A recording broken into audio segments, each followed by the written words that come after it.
Hey everybody, Brent here. You're about to listen to an episode of the Speaking Of podcast where I sit down not only with my friend Bradford Rogers, who sat with me when we interviewed a few of my friends on racism just a week ago, but Bradford and I sit down with my friend Peter Stubbs, who is an RCMP officer here in New Brunswick, and we talk to him about his perspective on racism, the complexity of being a law enforcement officer, and trying to seek understanding from his side of the equation and the conversation. I was so encouraged by this, and I hope you are too. Here it is. Check it out. This is my conversation with Pete Stubbs.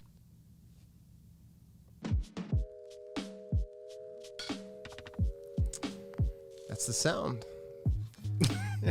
That's the sound. Welcome, people. Thank you for joining us for the Speaking Of podcast. I am here with two friends. One I'll introduce in a minute, but I want to say Bradford, my frequent flying companion. I'm back.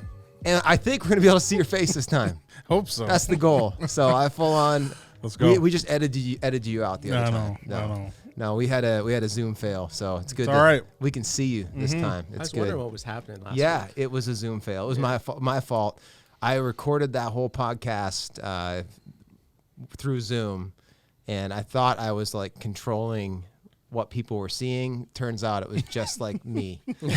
So anyway, Bradford's a good sport. We got to hear your nice voice, but this time we get to see you. Here we go. You're here, and we are with my friend Pete Stubbs. Pete, thanks for joining us. Want to talk today about whatever comes up, but generally want to talk about your life as a police officer and specific to the conversation surrounding race that we started even on this podcast last week. Thought you'd have some good perspective on that, to help kind of frame it. But before we get to that, like, how you been and how's Corona crisis treating you? It's certainly a different world that we live in right now, but it's been good having three young girls, 1, 2, and 3 at home. Oh man. And That'll make you want to cuss for sure. and my wife being isolated with them for a good chunk of that time. No escape. No escape. No, Wow. that's the hardest part, I think. And we don't have those community events where, my wife gets a little bit of a break. Right, like church. Church would be a good one. Wouldn't it? Yeah. Wouldn't That's an hour and a half without the kids. Yeah. Right? I know. That she doesn't normally get. So It it definitely has had its trying times, but at the same time, I feel very thankful that I have a job that hasn't been affected by all of this. Yeah. So I mean, there are positives and negatives to all, but I definitely wake up in the morning feeling thankful through this crisis. What's been the best? I'll ask both of you. What's been the best part of it? What's been the most maybe frustrating part of it? Like, if you take away, we look back a year from now. Hopefully, this is behind us. What's been the best? Hey, that was a special blessing out of that, and what was that can stay in 2020. I would say the best has I get more time with my family. I get more quality time at home with my family, and we're not visiting people like we were before. So it's definitely giving me time to spend with my girls and just being outside and letting them be kids. And and we've enjoyed that. Worst part, probably not having church. Yeah, it's been tough. That has been not having that community. Miss people. Not having that corporate worship. Yeah. We've struggled, both myself and Shauna have struggled with that. Yeah. And like I said before in the opening, it was an hour and a half that we had without kids that we could just focus on God. Yeah. Try doing that, live streaming on TV with a 1, 2, and 3-year-old. You can't. Not at all. Work. Not at all. I have this sense even while like the sermon's happening, people are sort of doing their best to pay attention, but anybody with like little kids around, it just is what it is, right? Like you're just doing your best, but hopefully this too will pass and we'll be back. I was at a funeral yesterday and it was like a limited attendance. They only let like 50 people in, but it was like 50 King's Church people. Wow. And people were like, this is amazing. Yes, we're sorry. But this is awesome. Yeah. They're so happy to see each other. Wow. But sad about the funeral. But there was a For the people. What about you, B? What's For high sure, and low? Yeah, for sure. The extra time with the kids have been great. I think that's also the downside to the whole experience too. Funny how that works. I have 4 kids. Okay. And so that's a journey. I think I've spoken more in tongues than I have ever before in this journey of. Yeah. How I've old said are a few kids? new words. Yeah. Yeah, so I have a 10-year-old, Yeah. and I have a 3-year-old, 2-year-old, and a 10-month-old. Oh. Yes. Super cute kids, man. They are. Your kids are Yeah, super cute. they're the best. Yeah, and they're good too. Mhm, Like they're pretty mild mannered. Yeah. So Yeah. I'd say the same. It's been good to be with family, and like it's caused good connection. Yeah. But the same. It's been also the pain of it. Is like there's very little outlet, very little pressure release. Yeah, Right. There's for no. sure. You don't get the rhythm of school for us or church. Like I miss that weekend rhythm of church. Like just. Yep. Even the event of it, I'm missing it. I'm missing that high, even, like, and there's probably some unhealthy dependency on that maybe I've had from a lifetime of going to church, but I miss that. I miss seeing people, the community. I miss the glory of those worship experiences together. You just can't recreate that through online. You can't. Yeah. So it's been pretty stark. And you talk about outlets too, and one of the other things for me, and I think you share that as well, is not having the gym. Huge. I mean, that is a stress relief. Big to time. have the gym, and you get that high that you talk Yeah. about after your workout, right? Yeah. And to have that removed from your life, Yes. on top of the other restrictions, is a challenge. Super. Like it's just been very challenging. I would really love to just hold a 45-pound piece of metal in my hands. I don't know if I could hold a I get 45-pound piece of metal in my hand anymore at this point. Yeah. Like my what's the is it like rigor mortis? I don't know. Like when your body just starts falling apart, but I feel like I've got it. Like I'm losing muscle mass by the day. It's crazy. Have you been fly fishing yet? I haven't yet this year. No. I don't think I'm going to get up until maybe the first part of July will be my first trip up. I just bought a license and I still haven't done it yet either. But here's a Wow. question. Bradford. Yeah. Do black people fly fish? Not that I know of. I haven't been. You've been helpful to like help me understand the culture. Yeah. Because I found out that like not that many black people are into Star Wars. Nope, nor Lord of the Rings. Yeah, like just There's fantasy. very few though. Very Fantasy few. in general. Fantasy in general. Yeah. We like to stick to reality. As to what's happening. You know, I got thinking about that. Like that. I mean, this might come up later in the kind of the racial conversation. But I got actually thinking about you telling me that, like I don't think. Again, we don't want to paint too broadly. Sure, There's obviously some black Star Wars nerds out Oh there. yeah, 100%. 100%. But like the culture generally doesn't like gravitate to fantasy genre. No. And you wonder what that says about like white people having the luxury of imagining some other challenging world that, you know what I mean? Like that. But I am with Bradford. Like You Star don't? Wars, I've never even watched Star Wars. No. So Lord of the Rings. you're a Nope. police officer. No. You live in adventure. You guys both. So people We who are don't like need me, that. who grew up in the suburbs, I need some adventure. You're I made know. for it. So maybe Yeah. that's what that is all about. So I want to jump into the conversation. We started on the podcast last week. I had Leonard Anderson and Matthew Fantastic. Thomas. That was Fantastic awesome, man. time. Amazing. Yeah, it was super good, and I know a lot of people have watched it or heard it, and it's resonated, and it's been helpful.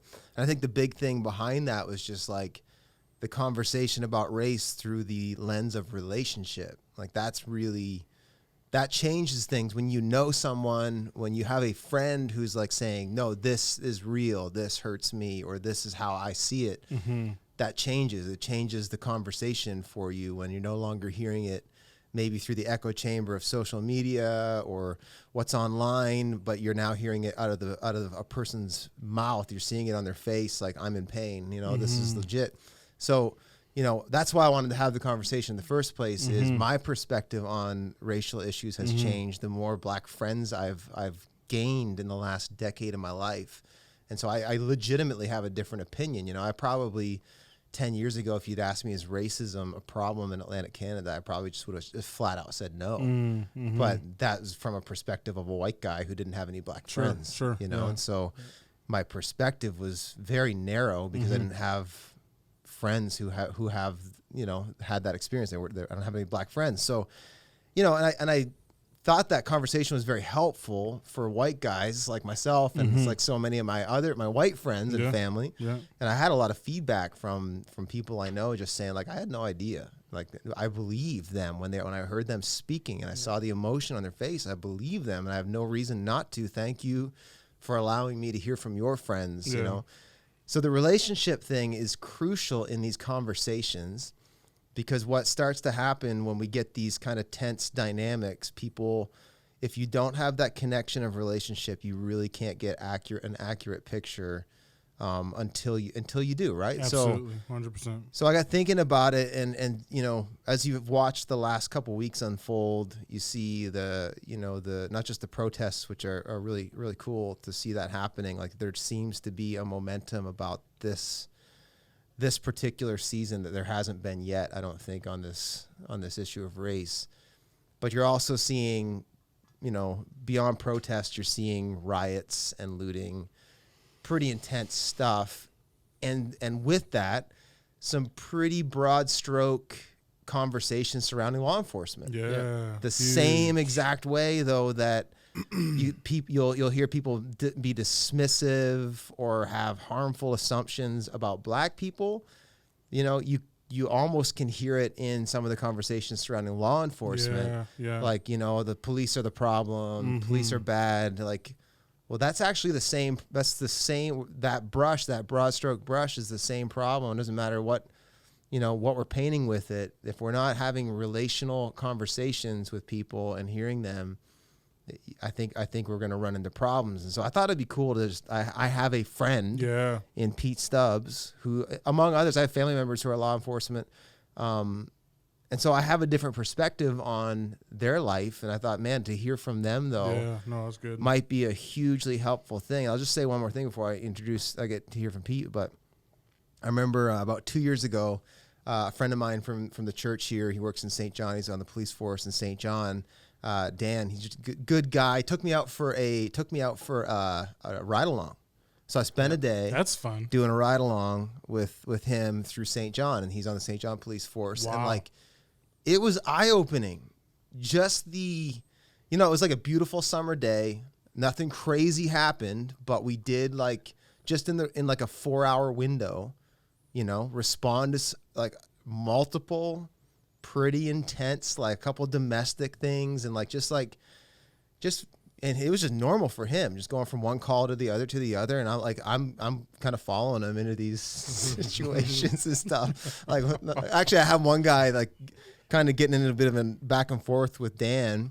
Dan's trying to calm him down. He's like, what's this guy doing here? I'm like, I'm just the pastor, you know, but it opened my eyes because like I could just see like how, you know, well, one from knowing Dan, like this guy's out here just not just trying to do his job, but actually make a difference. Like he, you know, didn't, you know, like that's a dangerous, difficult job. And these were complex situations that like, there just wasn't always just easy answers, you know, and like, it's true. It's just it's just this crazy dynamic. And so like the perspective I got on him and like people who are in your line of work is like, man, like you walk a razor's edge every day, not just with safety, but the complexity of what is a good answer in this situation. Definitely. And so like, I thought it'd be just cool to have a conversation with you, that's good. You know, especially have Bradford here, even be able to pop some questions to you as well. Like just on everything that's happening in the world, but you know, specifically from your perspective, you know, how this whole thing is playing out and what you as a police officer are feeling and seeing in it. But how did you get into this? What's your history in law enforcement? I mean, you're a guy about my age, so you're not young, but you're not old. Yeah. So what's been your story? What made you get into this? What's got you here in New Brunswick? Sure. So I mean, I am a New Brunswick kid. I was born in Moncton, and this is home, but I grew up in a family where my dad got transferred every couple of years, and I have lived as far east as Halifax and as far west as Vancouver. Wow. And what your dad was? He worked for General Motors, but on like the corporate side, and they kind of run like the military. If you got a promotion, you got a transfer. Yeah. So shortest stay was 8 months, and longest was 3 years until grade 10. Okay. So my 12 years of school, I went to 11 different schools. Wow. Yeah. Yes, so, sir. I ended up in Oshawa for my Oshawa, Ontario for my high school. So I started grade 10 there. And at that point, when you're traveling around all the time and you're the new kid, it's amazing. So we're talking about cultures here. The minority groups were the groups that accepted you first. Really? Yeah. Mm-hmm. So that's been your experience no matter where I went. 100%. Yeah. I typically fit in with a minority group my whole life. Really? Yeah.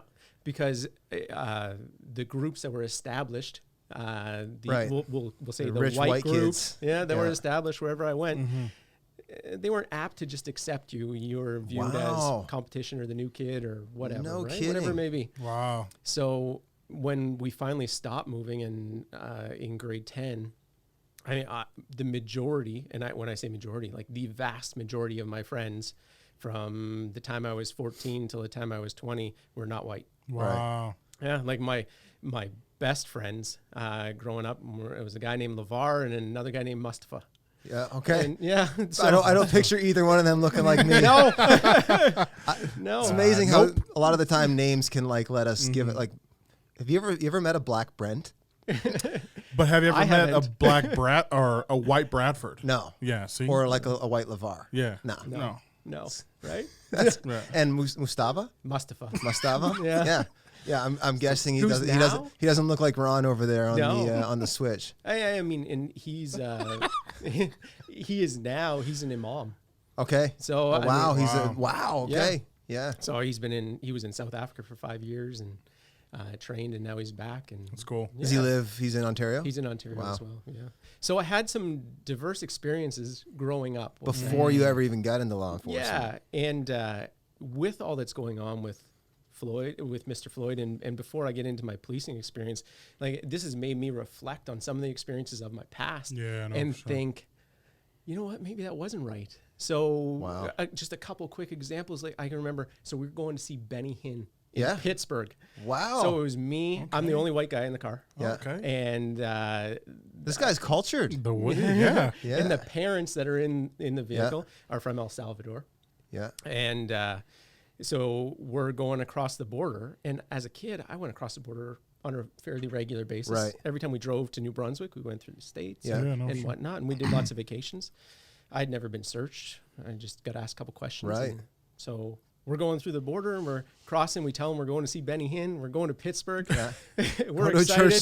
Going to a church service. And we get stopped and we get searched and they open our trunk and they're looking through all of our luggage. And I'm like, wow, what is going on? This is more thorough than it is when I go through with mom and dad. Yeah. So, but I remember asking, and I remember saying after to one of my friends saying, this is crazy. We're getting searched. And their response was, this is what happens every time. Wow. And so when I sit and I think about that in my past, I think that, you know what, in the moment they laughed it off and they kind of part of life and just a joke. Yeah. But their life was always different in those ways. Right. And then the other one that came back to me was me and Mustafa. Yeah. So he had some cousins and we were visiting them in North York and we were going to go fishing for the May long weekend. Yeah. And we had a BB gun with us.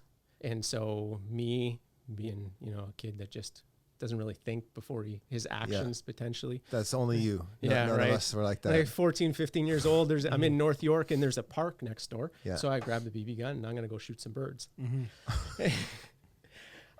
So I walk in the park and I see this lady who kind of checks me out and I'm like, you know what? I'm going to stop now because I think she doesn't like what I'm doing. So I go into his house, back to Mustafa's friend's house, cousin's house, and all good. And we're in there another half hour and we get in our car and we're about to pull out. So we pull out of our driveway and we go to start heading down the road.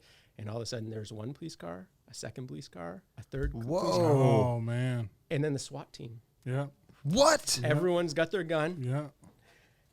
On the loud hailer, and we're being ordered to get out of our vehicle. So we get out of our vehicle, we explain it away, we show them the gun. And one thing I remember the police officer said to me was, when we ran, he said something to the effect of, this may seem like an extra amount of force, but when we ran the plate, it came back to Patel. and Patel is associated to other gangs within Toronto. Wow. Now, Patel is like Smith if you're white. It's not a name that is like specific. It Right. is. It's a common, very common last name. Eastern, like an Asian name. Exactly. Yeah. And so when I sit and I think of that, I mean, would the response been the same if it came back to Stubbs? Yeah. I can't answer those questions. Yeah, no, for sure. But when I sit and I talk with my friends, they can share many experiences. Those are just two that I experienced as a kid. That's the hard part about, like, you know, because I have so many white friends, and honestly, like, you hear even right now people having the conversation about race, and a lot of white people unable to deal, like, the word systemic is a huge, like, some people just can't get over that hurdle. They just can't believe that within how this whole thing is structured, that it could be, it's legitimately different for other people. And it is.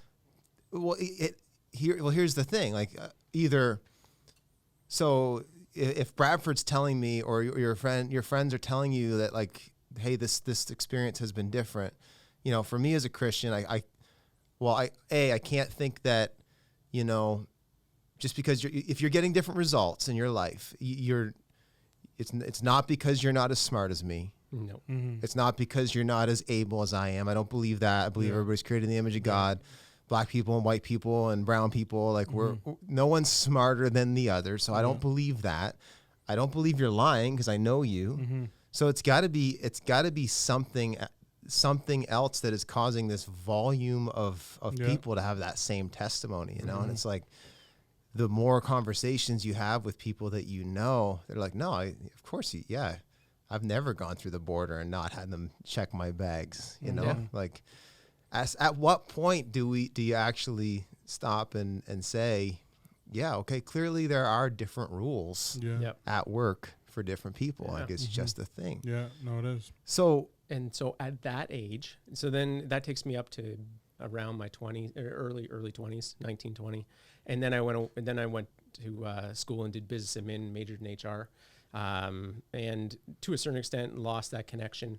My friends were white when I was in college. Right. I took off and I went to Lake Louise after college. And then I met a lady by the name of Nadine Harris. And she is a big, black, proud woman. And she became my best friend out there. Yeah. And I remember her and Noriko, so she's Japanese, they were my two real friends while I was out in Lake Louise. And I mean, they were both supervisors. I was like the bottom of the barrel out there. Yeah. So I live in like a crappy dorm. It was nasty. Yeah. And they had like a nice supervisor's suite. So, I mean, I slept on their couch a good chunk of the nights. I lived in Lake Louise for that 6 months.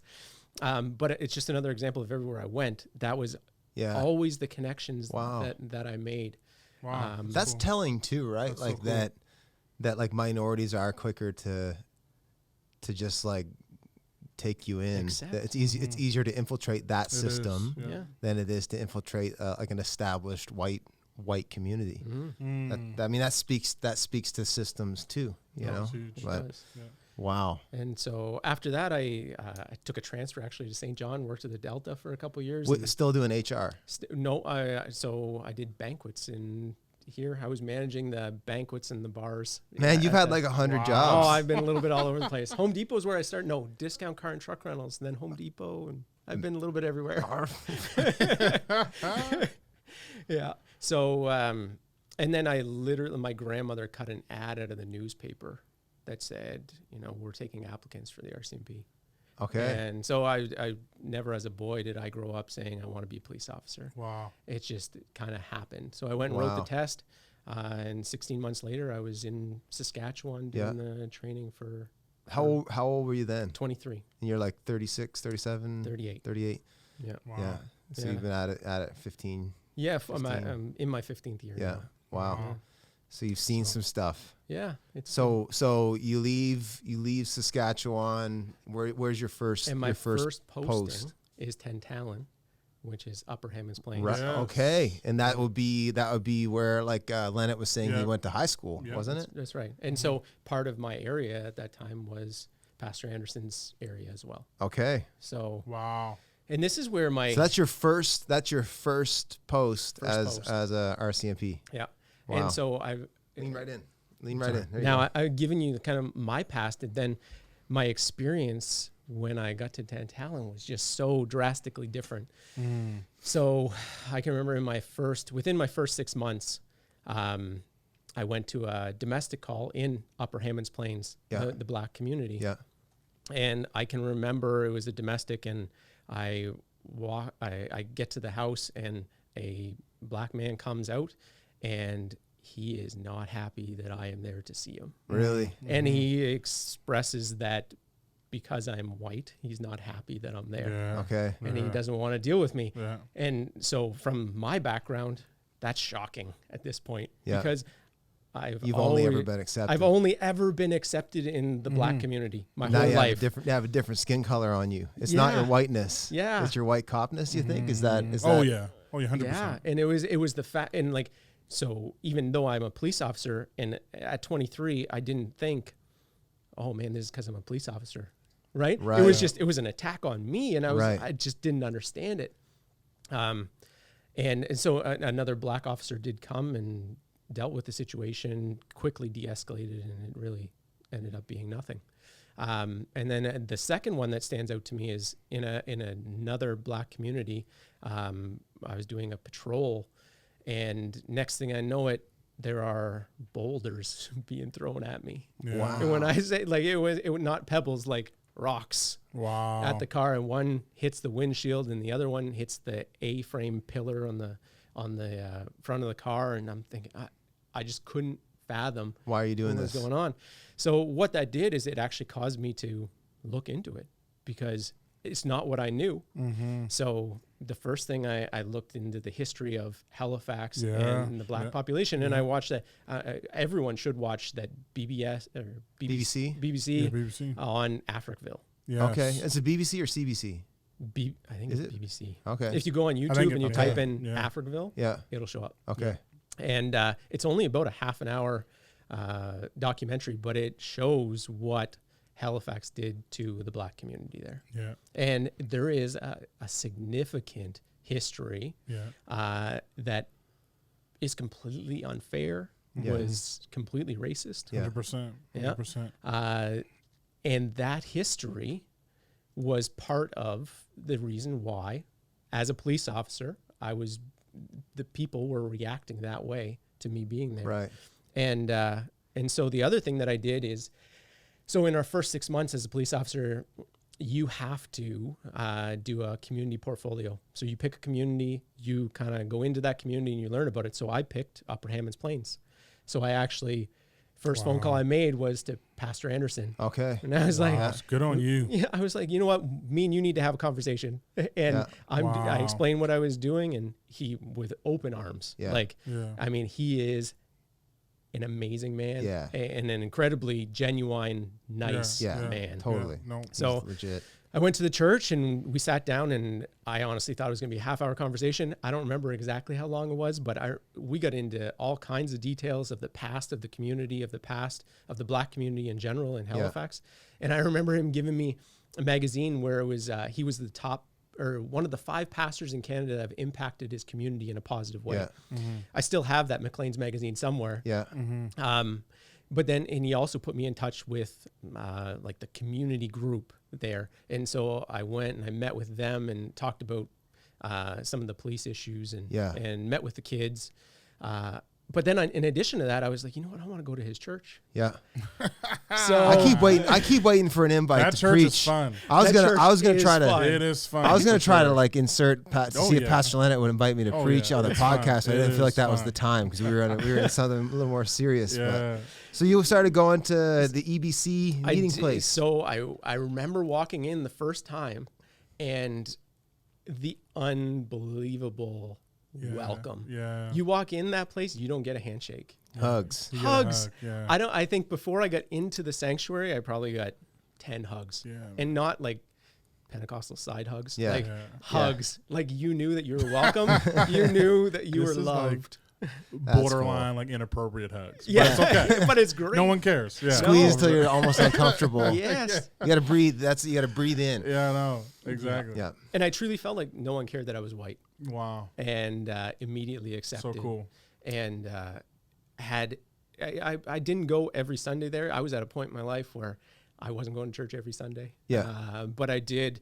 I probably went, I'm going to say 4 or 5 times, once in uniform and stood at the back, and I was still accepted. Wow. Which was really a cool experience. Yeah. Wow, So you, like, I don't want to miss that. So you really were proactive in building bridges, though, of relationship in the community where you're posted. Yeah. So did that change some of the dynamic as you served there over time, or? So I honestly cannot remember other than maybe one call that I went with, like social assistance to help out with something. But outside of that, I can't remember going to a call in that community. Okay. So truly, like, I mean, I'm not sure what it's like now, but the crime rate in Upper Hammonds Plains was it was the same as everywhere else, I would say, if not lower. Yeah. It was genuinely a good community for the most part. So, like, because I just think, though, it's so different than, so you go back to your first like experience, you getting boulders thrown at you, and you're like, what on earth is going on right now? Yeah. And so as a human being, if you put yourself in the shoes of the people who live like in Upper Hammonds Plains, like generations rooted into people who have been stepped on, really, like just abuse, racial abuse. So you get back to our conversation we had last week, you can understand, even if you've not been there, you can understand where they're coming from 100%. To have that animosity. But to flip it, though, so I put myself in your shoes. If you're throwing rocks at me and you don't even know me, my reaction generally, like the more human reaction, isn't to go and study up on Africaville and decide to try to understand before you react. Like I'm gonna pick up rocks at very least and chuck them back at you right now. Yeah. And so that's what you see, though, is like, and we'll get to this, I'm sure, but when you're talking about police officers, because these are human beings too, trying to do a very difficult job, and you get in these pressure cook situations where it's like, it's so easy to just see how these things keep escalating because, like, you're returning evil with evil, and it just keeps getting. But and truly, there is a higher standard for police officers. 100%, and we need to talk about some that. of that is the way it should be. Yeah. Some of it might be we're not perfect. Yeah, police officers are not perfect. I think there's a bunch of tensions and dynamics that need to be managed, and that's one of them. Is like where's the bar of humanity for a police officer, and where's that? Yeah, with authority comes higher expectations. Like same for me as a pastor. Like I have certain expectations on my lifestyle because of the spiritual authority that I have, and it should be that way. That's right. And the same way with having legal authority to be in law enforcement. But I don't want to miss, though, like I just think it's unusual.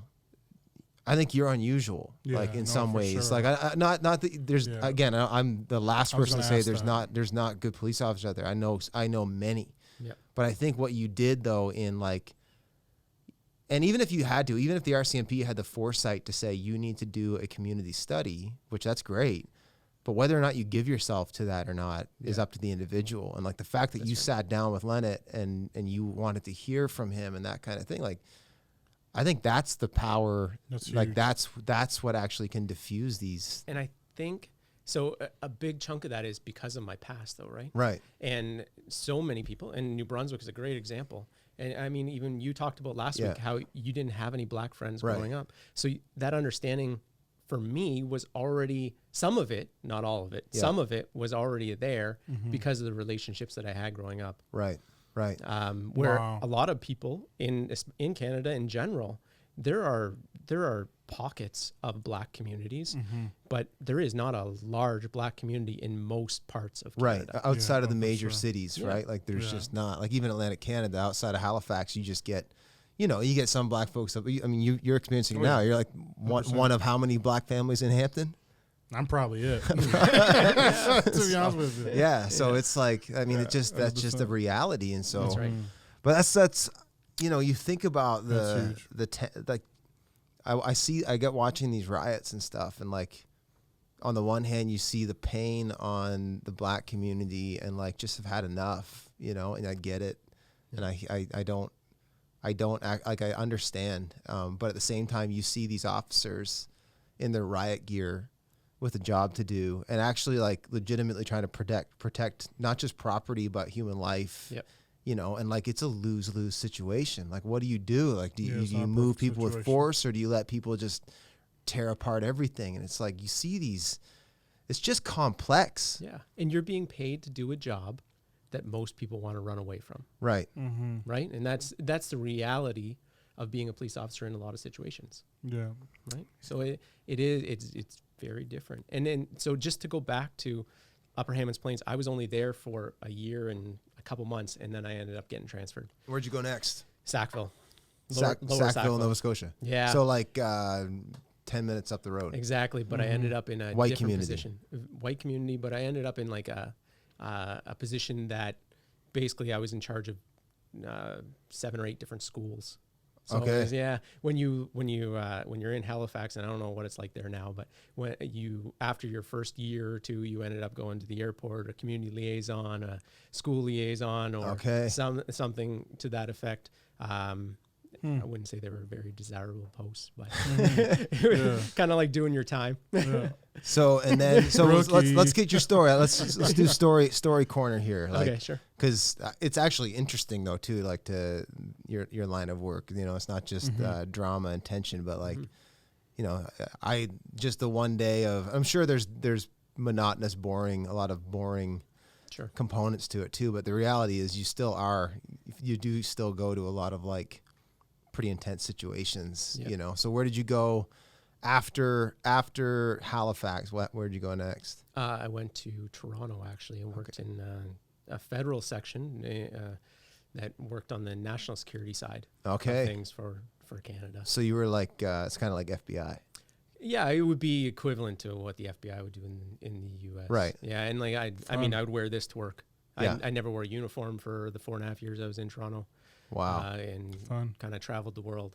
That's cool. Yeah. That's cool. So, would you have to kill us if you told us a story?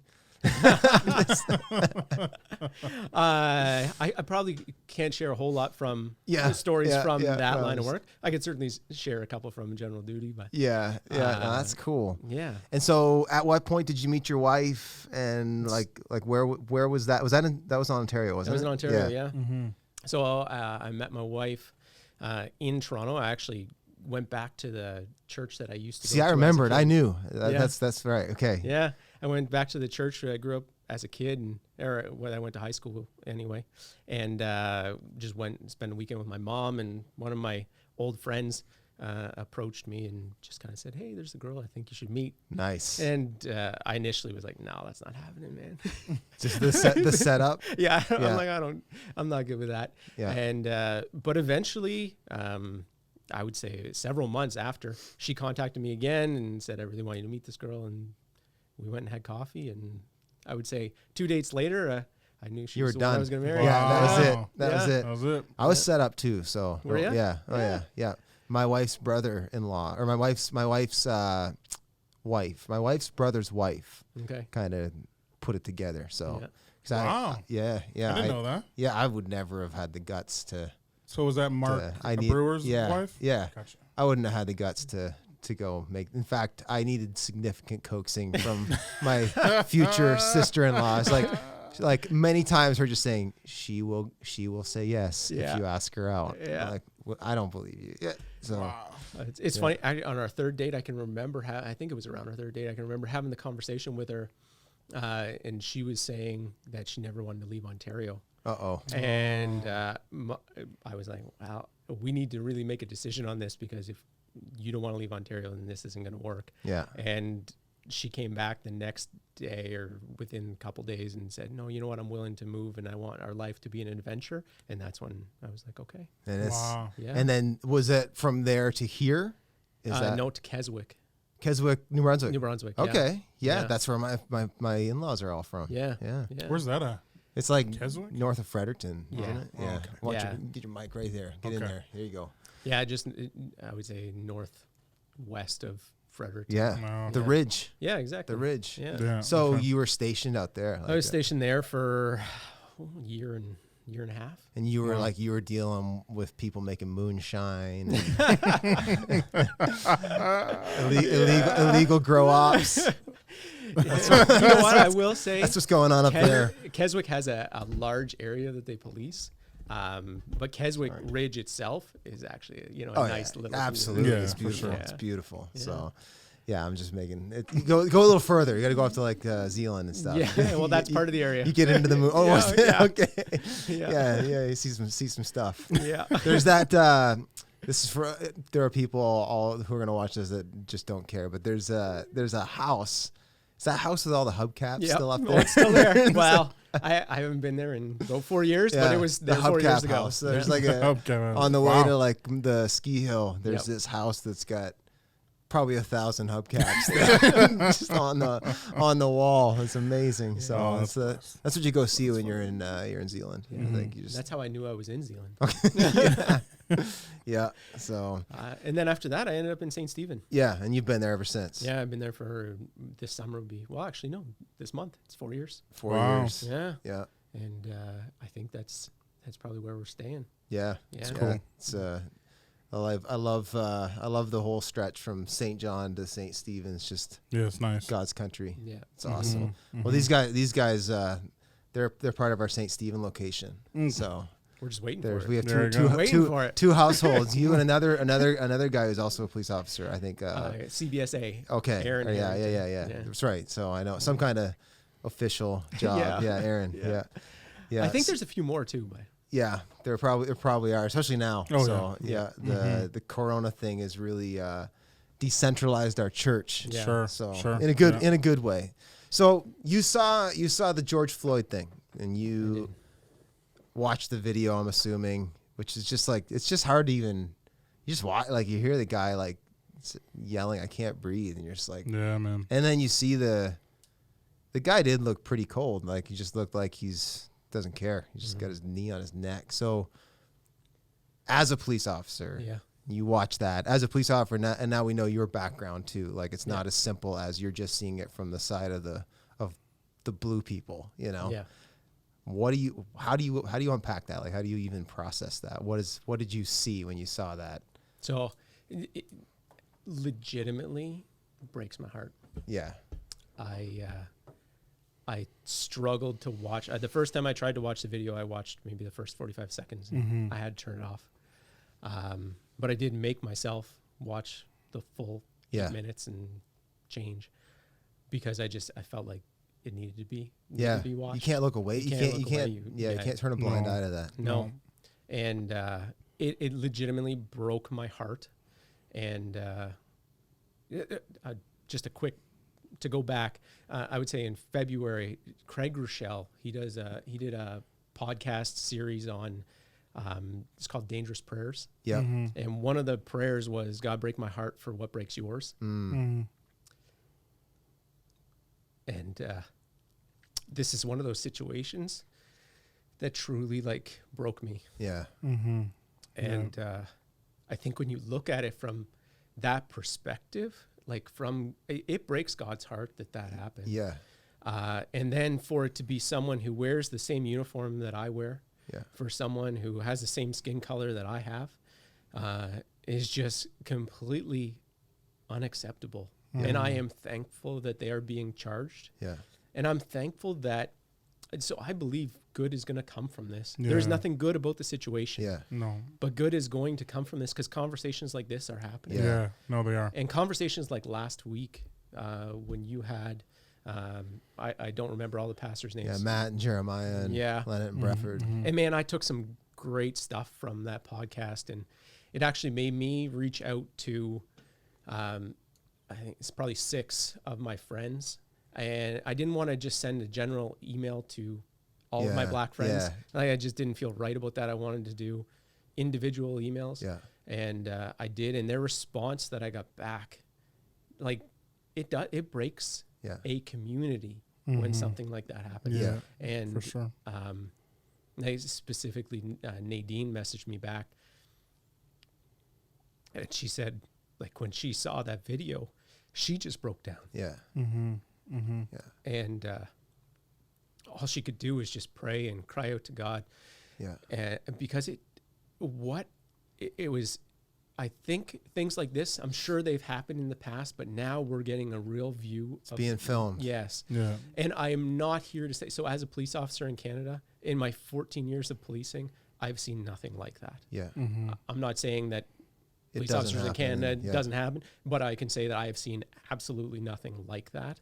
But I do think that positive change is going to come from it. Yeah. Yeah, sure. And I, after watching the podcast, so I one of the things they said is to reach out, and I was like, you know what, that's a great idea. I'm gonna reach out to everybody. And then they talked about not being silent. Yeah. And so I prayed. I was like, God, I don't want to be silent. And then I texted you And probably. then literally like 36 hours later, you're texting me saying, hey, do you want to come on and do the podcast? And like, oh, God, can we back this one up a little bit? Yeah. I was like, okay. I will Yeah. do it because I prayed it and I genuinely meant it. And so if you're going to give me an opportunity to do it, I will step out in faith and do it. Yeah. And then the other thing that I have been doing is having conversations around George Floyd with all of the officers that I work with. Wow. Because, and not like group conversations. I pull one at a time into my office, or I find an opportunity and we have a conversation. Yeah. And I think working in a community that is 99.8% white. Yeah. And that's pulling in all other races. Yes. Um, In like the St. Stephen in the area. St. Stephen Yeah, area. Predominant. Yeah. Yeah. Like, I don't necessarily think my officers ever had a chance to witness anything like this, or even understand what other races go through in other places throughout this country. And so having those conversations, those tough conversations that, I think we all need to have, not just police officers. I think the white community, the black community, every community needs to have these hard conversations. And what happened to George Floyd is a great stepping stone to have those. So, you think about these situations. I want to talk about this, like specifically with law enforcement, and so you don't have a ton of like minority communities in your jurisdiction. So you're not dealing with that, but it's the issue of prejudice. Like, I think one of the things, like, this is why it's like, I think I do have a heart for the law, for like police officers who get a bad rap. So like, one, because they're painted with a broad brush, but the other thing is, like, I always watch, like, I watch these guys, and like, again, there are bad cops. Yeah. There are bad cops out there, but a lot of them, like yourself, are good men and women that are just trying to do their job. Yeah. And you get in these moments. Like, I couldn't believe when I drove around with Dan that day how much of it was a judgment call. Yeah. Like, just how much of his job. Like, we're driving uptown, downtown St. John, like, people are jaywalking and not signaling. And I'm like, so why aren't you just pulling over everybody? Like, and he's like, well, really, we don't want to. I don't want to do this. I don't want to have to just be chasing every little thing down. In fact, what we're really trying to do is find, like, the stuff that's going to be really problematic for people, right? Like, it's really a smaller percentage of the population that they're policing. And the hard part, though, becomes when we start. So if you have these situations where police officers they're, by the nature of their job, having to make a judgment call. And then you get in these situations where it's like high tense, like maybe even like lives on the line. Yeah. And they have to make a judgment call. And the problem with prejudice is it's a prejudgment. It's a decision you've already made somewhere inside of you that's been, like, brought out. That's really what's happening. And, like, so there's a book by Malcolm Gladwell. You should check it out. It's called Talking to Strangers. And in it, like, he talks through a bunch of different cases of racial profiling. And there's the Sandra Bland. You familiar with that name? She was one of the names that, like, people even were in the list of names of people who have died because of police brutality, basically. Right.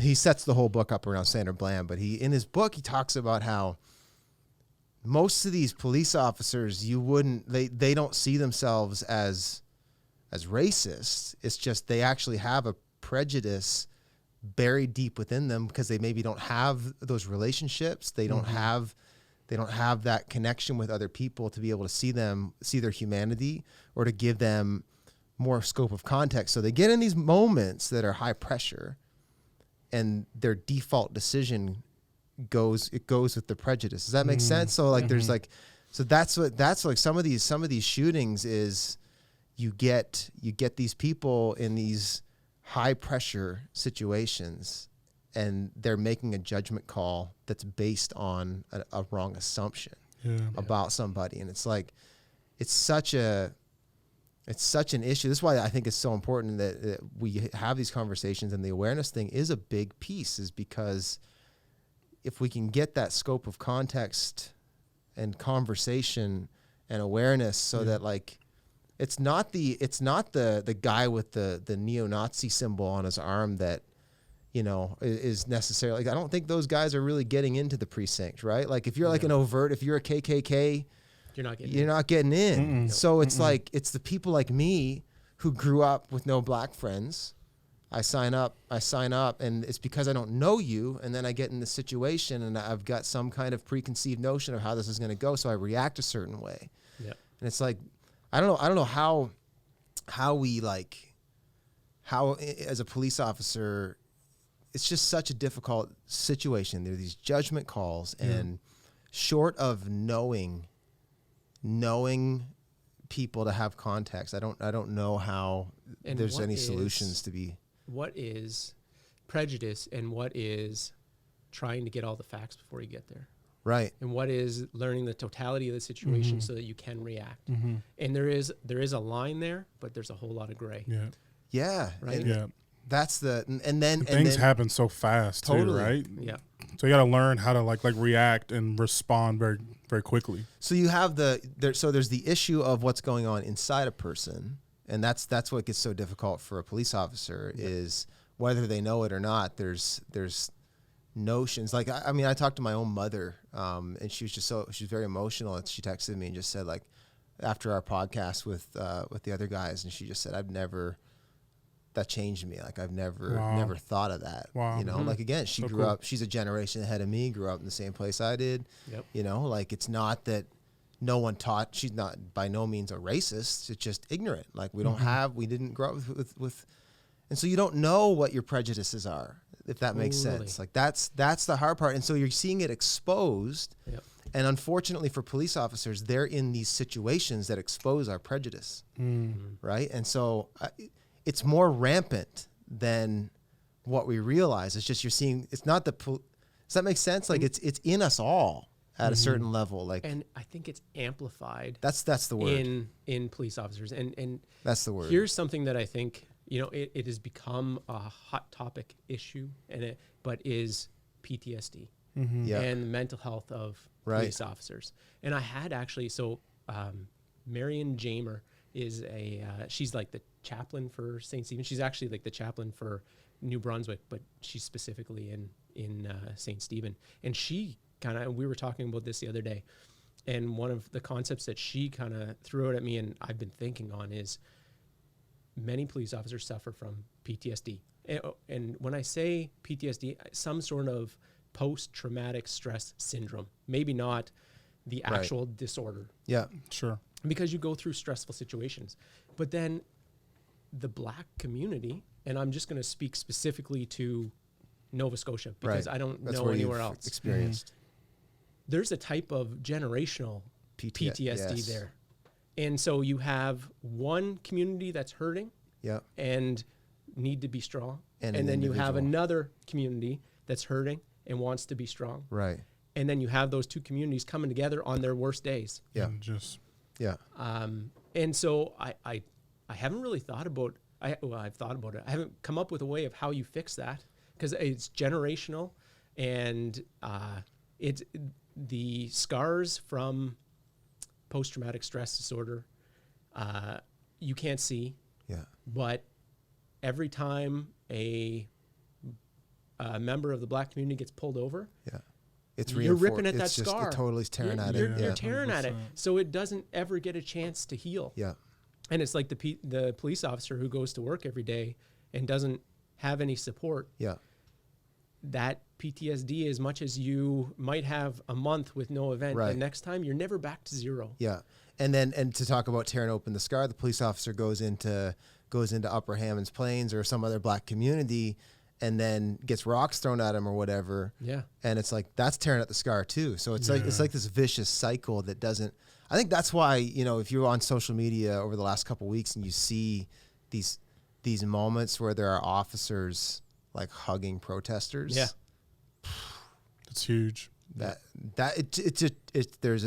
It diffuses. Yeah. Mm-hmm. It's like, I see you. Do you see me? You know, like, and I think the key is in, I mean, if there's going to be reconciliation, there has to be a relationship. There has to be. And there has to be an appreciation of different cultures. Yes. Right? Like, man, I mean, so just to make it real simple, I had never had samosas until I met Mustafa. Right. One of my favorite foods now. You know what I mean? Yes. When I met Nadine, she made wings. I've never had Bless wings the like name that. of Jesus. Still to this day. That's my love language. You know what I mean? For like reals. Best wings I've ever had. Wow. Right? But those are things. It's cultural, isn't it? It is. All right. And those are things that, because there are cultural differences, that I got to experience, right? And it's about appreciating those cultural differences and not separating because of them. Have you had fiddleheads? No. Oh, they are good. They look gross. Oh, they're good. You get used to them. Lots of butter. Lots of butter. All the time, people are like, hey, you want some fiddleheads? Got a bag of fiddle. I'm like, I've never. Some dulse? No. Some dulse? No. Is that like the seaweed? I still type struggle thing? with dulse. I'll eat it, but I struggle with it. I don't feel like That's our nasty. culture has a whole lot to offer by way of culinary. We're kind. Well, poutine is nice. It's good. Yeah, French people. Yeah. Oh yeah. That's true. That's not us. I can't even claim that. But that's huge. And I do think with what is going on right now, with George Floyd and the protests that are coming with it and the conversations that are coming with it, I do think I'm going to steal a little verse from T.D. Jakes. Please. In Crushing. Get ready. So his book called Crushing, and I highly recommend that read to anybody. But, okay, and in those darkest moments, as we consider how, not if, we will ever be able to get back up and go on, we know ourselves only as empty husks of the ethereal dreams that once fueled our soul. But as we ferment and become wine, we must never forget that what we once were is nothing compared to what we are becoming. And I think this is a time right now, and I mean, I'll use COVID, I'll use what's going on with George Floyd. We are being crushed right now. Yeah. But we are in the fermenting period where we get rid of all of our crap. Yes. And so as we ferment, as we ferment, we're becoming wine. And as a culture, I think this is an opportunity for us all to step up and come together. And now through being online, anyone can come together, and that is our chosen way to communicate because we have no other options right now. Yeah. And it's becoming real. And I'm not talking about social media. I struggle with social media just at the best of times. There's lots of memes and everything else going around. I'm sorry, that's not helping anybody. It's just my opinion. I'm not saying I'm right. It's my opinion. Preach. It's not helping anybody. It's conversations like this. It's conversations like you had last week. Yeah. It's what's going on in Halifax at 6:00 tonight. Yeah. The prayerful, peaceful protest. As of the time of this recording. Yeah, right. Sorry. No, it's all right. It's so all good. that happened last Sunday night. That are taking place. Those are the things that are going to make a difference. Right. Totally. As a police officer, I understand the rioting and the looting. I get the anger. Yes. But as a police officer, I can't condone that. No, it's not a solution. And it's not a solution. It's continue to escalate the problems, and it's not helpful at all. The more, and you get President Trump getting up using you gotta dominate, you gotta use force, you gotta dominate, like come, dude, You know, what was the comment the other day? It's just escalate. Like No. it's inflammatory language. It is. So what are you doing? Stop. You know, like, and again, I'm not. If people have heard me talk, they probably think I'm a Trump supporter. I'm not. I hope I'm too liberal to be conservative and too conservative to be liberal, and you can't peg me. But you know, I'll call a spade a spade. Like he like it's inflammatory. It's just perpetuating. It's perpetuating the tensions. Yeah. You know, and we need people to walk across the gap. You know, and that's what's so powerful about the pictures of police officers hugging protesters, and then the pictures of protesters guarding police officers. Yeah, those are huge. Yeah. Oh man, that says it all, right? Yeah. Just like that. Put down the rocks, put down your guns, put down your shields. Like we don't need to do this. Yeah. You know, I think, but this really does feel unprecedented, though. It feels like, I mean, this isn't the first time there's been protests. This isn't the first time there's been rioting, but this is the first at this scale. And I would say, like, at least within the church, you know, we can talk about what's God doing in all this, but within the church, I don't think you've ever seen such a unanimous, especially like I have relationships with a lot of white pastors in the States that, full disclosure, keep a lot of these conversations at arm's length because they're such a bee's nest, right? Right, even right within their own congregations. You know, you're in Georgia, and it's a different. It's one thing for me to talk about it, like, you know, it's not, the tension's not quite the same inside the congregation. Like, you know, I'm proud of how our church last week, like, they listened. Yeah. And I've had so much feedback from our church, like the white component, like the vast majority, just saying, I never knew. Yeah. You know, I'm thank you. I didn't understand, you know, but you're seeing now, you know, speaking of unprecedented, you're seeing dozens and dozens and dozens of like high profile white Christian leaders in predominantly divided parts of America, even getting up and just saying, this has got to stop. Yeah. So there was an interview, and I don't know if either of you saw it, but Stephen Furtick and John Gray. Yeah. I didn't. I saw that they did it. I haven't watched it yet. Yeah, but it is one that everyone should watch. Yeah. Yeah. So like, but that stuff's happening. Yeah.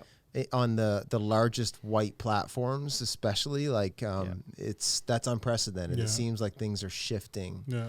You know, with all that's happening. Like, I don't know if it was in DC. Did you see that they painted on that street going up to the Black Lives Matter? It runs right up to the what's that thing that stands in the National Monument? The monument, yeah. So it seems like this is different. Oh, well, do you feel like that? It is. Bradford? Oh yeah, 100%. Because before, people would just say, okay, like another thing. I feel bad. It is. Yeah, I feel bad. I feel sorry. Here's a post. Here's a like a hashtag. Yeah. But now, like, we're starting to see like the unity form, right? Like, slowly there's this movement kind of happening of just people saying, no, you know, enough. That's it. Enough. Yeah. You know? Well, that's encouraging. You know, from a spiritual standpoint, I mean, racism's a spiritual issue. Yeah, you know, it's I think actually focusing on the system is, yes, there are systemic issues, and I've been using that word, and I'm not afraid to use it. I think it's legit, but behind that there are spiritual strongholds. You know, even when you're speaking about, you know, Africaville and like that, it's generational wounds. There's generational, like, spiritual.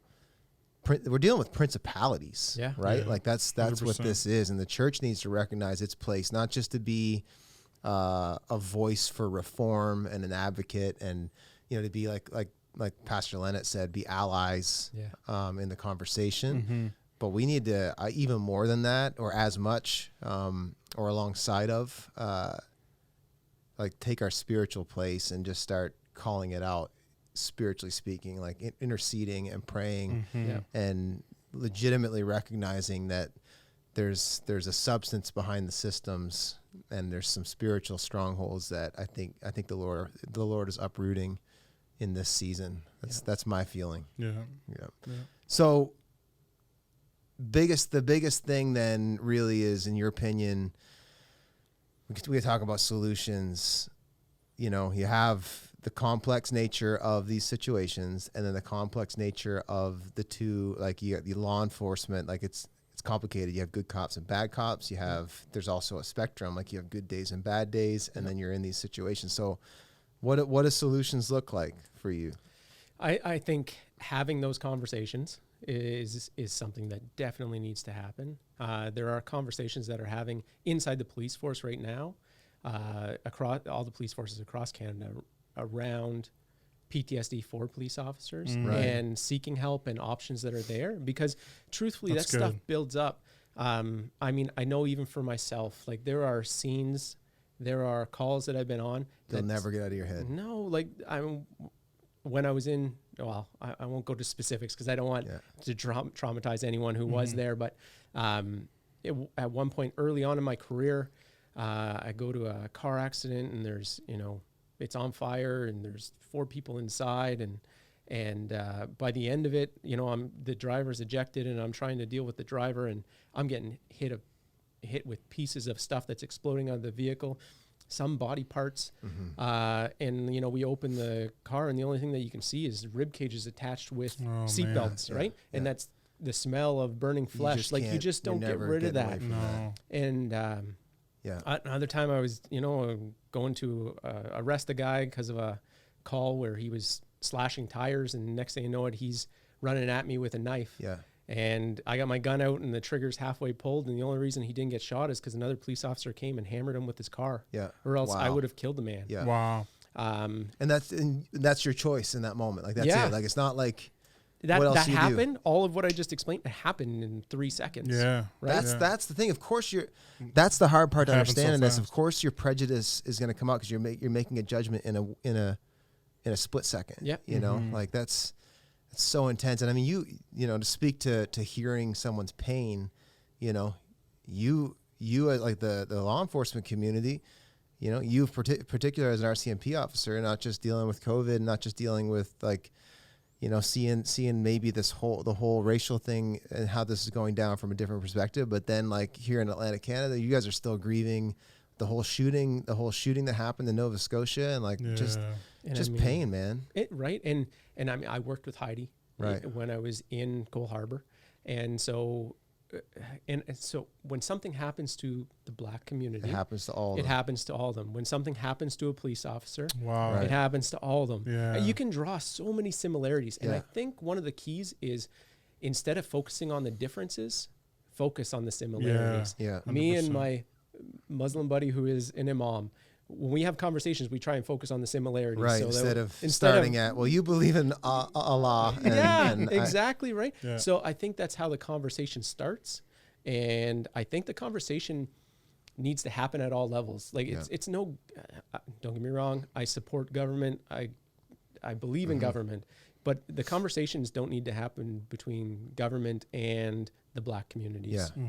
Needs to happen with those that are actually there. Yeah. Right. Well, and you spoke to it though. Like I do think it's incumbent upon people, again, PTSD notwithstanding, the challenge of being in law enforcement notwithstanding, I think it is like incumbent upon somebody who's in a position of authority to make the first move. Yeah, it is. And I think totally that's is. Like I think it would be, I think you've seen, I remember reading Colin Kaepernick's post like a week ago, just saying like civility hasn't worked, so now it's time to rage, basically. And it's like, I think until the authoritative voice takes that step and continues to extend itself, and that's what Jesus demonstrated for us, right? Like he showed us actually how to bridge the gap of the gap of, not just talk about tension, but like a gap of inequity, from heaven to earth. And he went the whole way, extending himself. He's the one in authority that came under and lifted us, and I think the only way it really works is for not just governments, but people to do, what you did when you got to Halifax, right? I'm going to get in proximity, and these are not just going to be these people. These are going to be Lennett, and it's going to be Bradford, and I'm going to know their names, and they're going to be my friends, and that's the only way this can possibly work. Yeah. Mm-hmm. And I truly can't say what has happened in Halifax the last 10 years because I haven't been there. Yeah. And I don't know what steps have been taken. Yeah. But I mean, just from listening to your last podcast, I'm detached from Halifax and I don't follow what has been going on. But Pastor Anderson talked about a study that came out that said 2.8% of the population is responsible for 40% of the traffic stops or something to that effect. Yeah. If I remember correctly. Yeah. Well, and that's the thing is like, and just to hear how do we change it so that like when Jeremiah says I have to pray differently when my son who's black goes out in the evening and drives, like it's just different for him, you know, and it's like how do we? And it shouldn't be. It shouldn't. It shouldn't be. No, and it is, and like that's, you know, but it's such a just a nest of intertwined dynamics that the only way it can be. I remember I had a conversation about a relationship within like our church alliances and stuff, and like there was tensions, and I had some advice from a mentor that said the only way you can relieve tension is to actually like you guys keep pulling at it both from your own end, and it just keeps tightening and tightening. And it's like the only way you can do it is to come close, right? To actually to relieve the stress of it. And I think that's the only. As long as there's this back and forth kind of pulling, it's just not gonna ever. No. And you don't fix something that has happened over generations overnight. Yeah. Like this is even if we did everything we possibly could tomorrow. Yeah, it's not enough. It's going to take years to fix this. Yeah. Like you can't. Yeah. It's too big a problem. Yeah. And it's happened for too long. Yeah. And I think that's the you know, you'll see like I've seen white people on social media even in the last couple of weeks like posting, you know, rants even by the odd like black conservative just saying, you know, show me the data and show me the stats where there, you know, there's systemic racism, and like they don't want to admit that this is they just want to take today and in a vacuum, and they don't want to actually take the scope of the fact that no, we're actually dealing with the fact that many of these people's you know, like 4 grandparents ago were slaves, you know, like that's, you know, that's not that long ago. And we're dealing with generational pain that it didn't happen overnight, and it's not going to heal overnight. Yeah. And it's like, so I think we want that quick. Okay. We do. Okay. We see you, Bradford. Yeah. Let's move on. So we're good now. You know? Yeah. Let's work that way. No. So here's my question to you, because you asked me as police force, what do I think that we can do? So as a church, what can we do? Yeah. I think the biggest thing is like storm the heavens. Like I really do. I don't want to over spiritualize, but I actually think, yes, these conversations are huge, and that's why I've been doing it. I think these are powerful, just exposing the reality of it all. But I do think there's a spiritual authority that we do have as the church to tear down strongholds. And I don't want to, I know there's people probably listening or watching that might not even be believers, but I believe there's spiritual dynamics at play that cause us to repeat the cycle in a variety of different ways. And, you know, I don't know about you guys, but there's been times where I've thought I was doing the right thing, and then turns out the Lord showed me how I've been duped into, you know, just getting tricked by just basically reinforcing the same old problems, you know.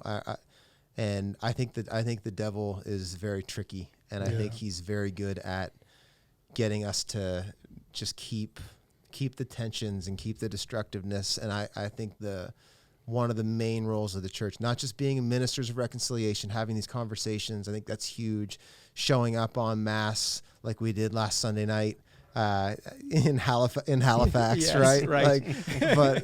But I actually think, like, you know, to call forth in the church the prophetic types, the intercessors, the ones that will worship and do like real, you know, spiritual realm warfare, and to call it out, call that principality out, and to tear it down. I think until that's the root, that's at the root. Yes, there's systems built around it that are keeping us locked in. Yeah.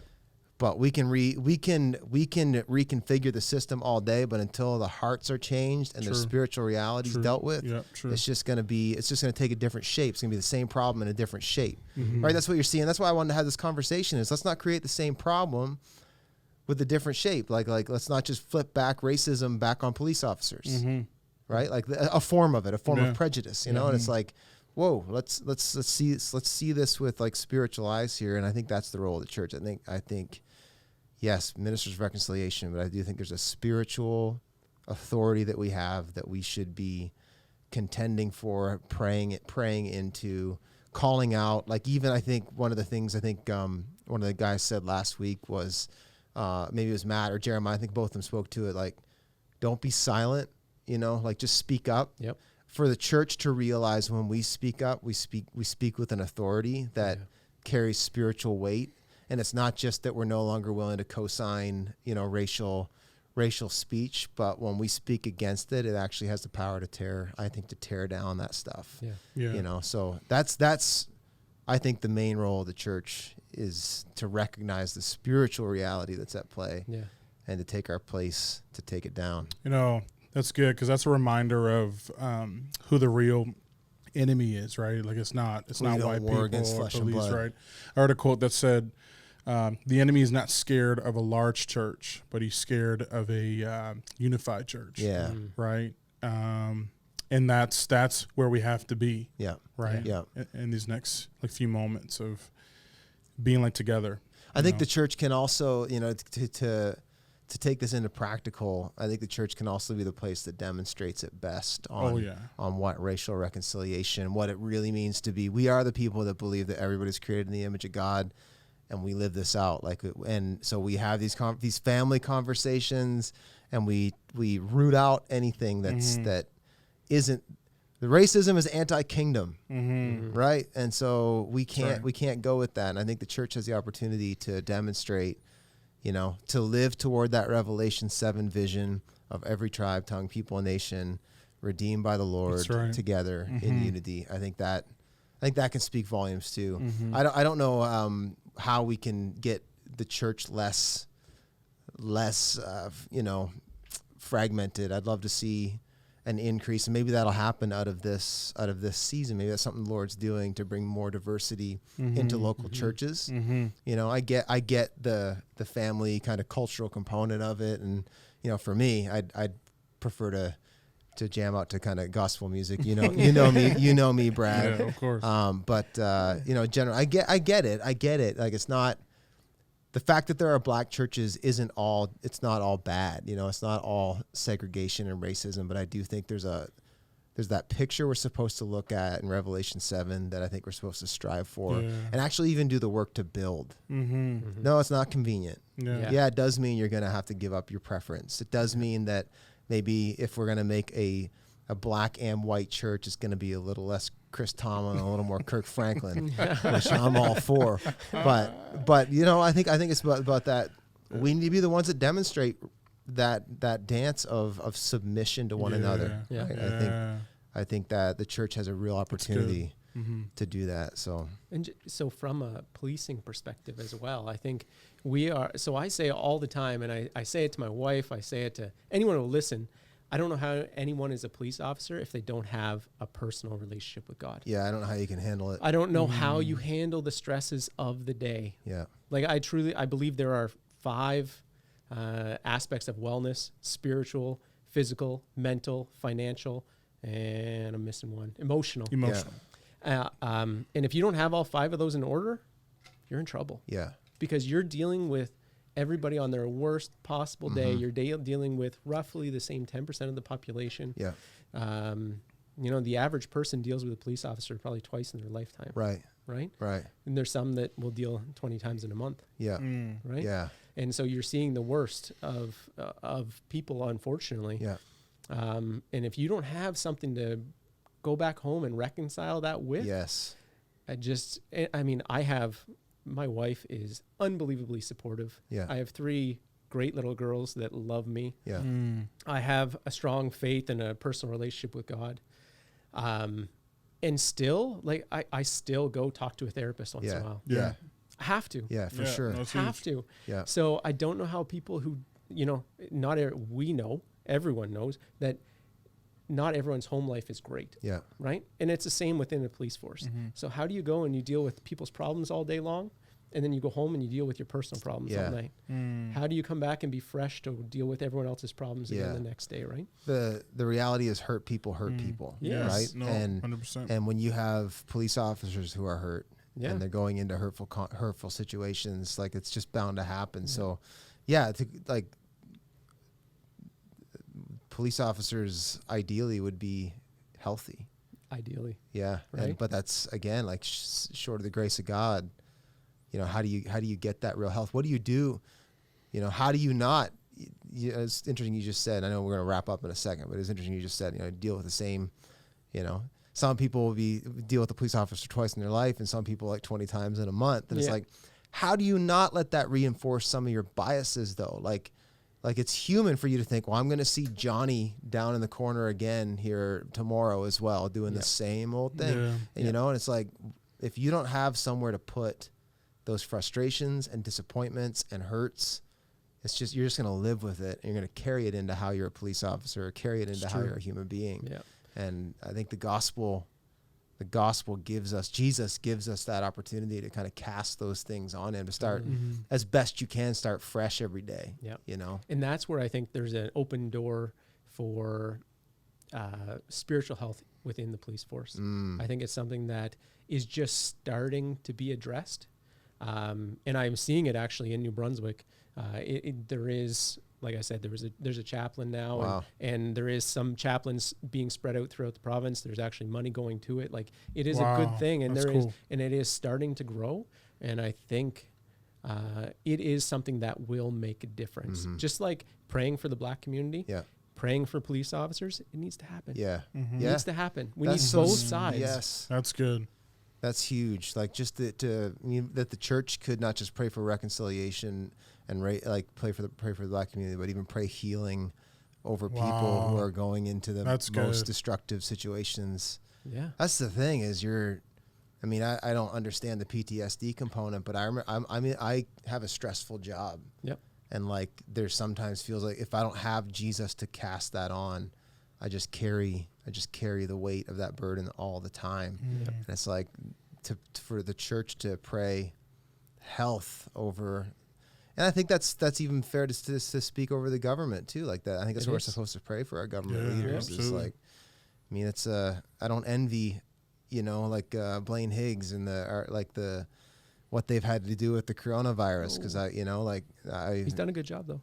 Yeah, what else could you do? It's easy to sit in my situation and be critical or have my opinions about, do we need to do this? And I don't know, and all that. But it's just, it's a complex situation. It is. And it's easier said than done. Guys, thank you. Hey, this has been fun. It's been good, and it's been healthy and helpful, and I appreciate it. And so I've had to get you back on. Sounds good. You're natural. You're natural. This was good. Lots to talk about. I'm passionate about this. Yeah, man. Right? Well, hopefully, I wouldn't want, if you were sitting here all robotic and stuff about this, I'd be concerned. So I will say this: I asked for grace because I'm sure I've offended somebody. Oh, and I'm sure we all have at some point, right? Don't even. But hey, you're not doing it. You're not saying anything if you didn't offend somebody. So exactly. I tell myself that every night. We need to be offended right now.